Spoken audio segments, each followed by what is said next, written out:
En realidad son hipótesis, ¿no? Lo que se manejan ahí. Que las contracciones musculares de los pacientes pueden ser muy intensos o muy débiles, que son los que dan origen a la diarrea y al estreñimiento, ¿no? Que se llama el movimiento peristáltico, la peristalsis del intestino, que es la actividad motora del intestino grueso que se contrae y se dilata, ¿no? Este es un movimiento sincrónico que empuja el contenido del intestino y termina en la región anal o el recto. Si las contracciones son muy fuertes, no le da tiempo al contenido intestinal que viene en forma líquida al intestino grueso, no le da tiempo para que pueda absorber la cantidad suficiente de agua, de tal manera que aparecen heces en forma blanda o líquida en el momento de la defecación. Y cuando se producen contracciones débiles, las heces quedan demasiado tiempo estancadas en el intestino grueso, donde comienzan a absorber agua, haciéndola cada vez más seca las heces y se provoca el estreñimiento.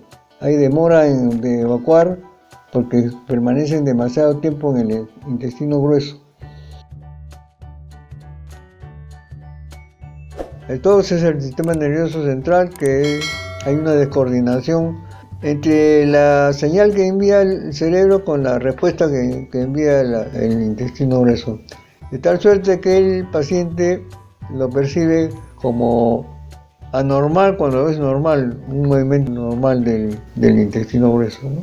Porque su sensibilidad está aumentada. Eso le crea ansiedad al paciente porque permanentemente está pendiente de lo que sucede en su intestino grueso.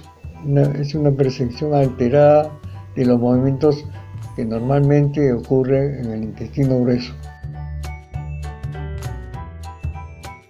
La tercera es que en el pasado del paciente, cuando era criatura posiblemente, haya tenido una diarrea aguda muy severa, que le duró muchos días, qué sé yo, ¿no? O el germen que se comió fue muy intenso y que le ha dejado como una especie de memoria al intestino grueso. Ese es el primer episodio que tuvo de diarrea aguda, severa, ¿no? Si fuera con diarreas normales que duran 1 o 2 días, no deja ninguna huella, pero es posible que este paciente haya tenido en algún momento de su vida una diarrea aguda muy severa, ¿no? Por un germen bastante grave. Lo otro que aparentemente el paciente con colon irritable tiene una flora intestinal diferente a la del sujeto sano, digamos, ¿no? Tiene diferencia la flora normal. Hay pacientes que tienen ciertas intolerancias alimenticias, que no se sabe si es intolerancia o es alergia alimenticia. Pareciera que determinados alimentos son más susceptibles de ocasionar síntomas, ¿no?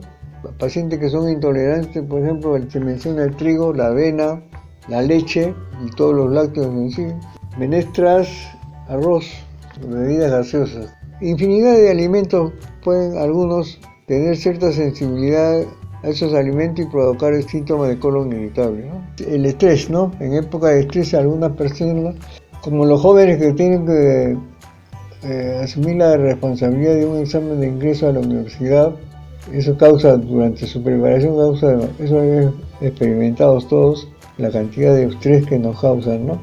Algunos responden con síntomas de colon irritable y otros no, pero es ya la personalidad de cada gente, ¿no?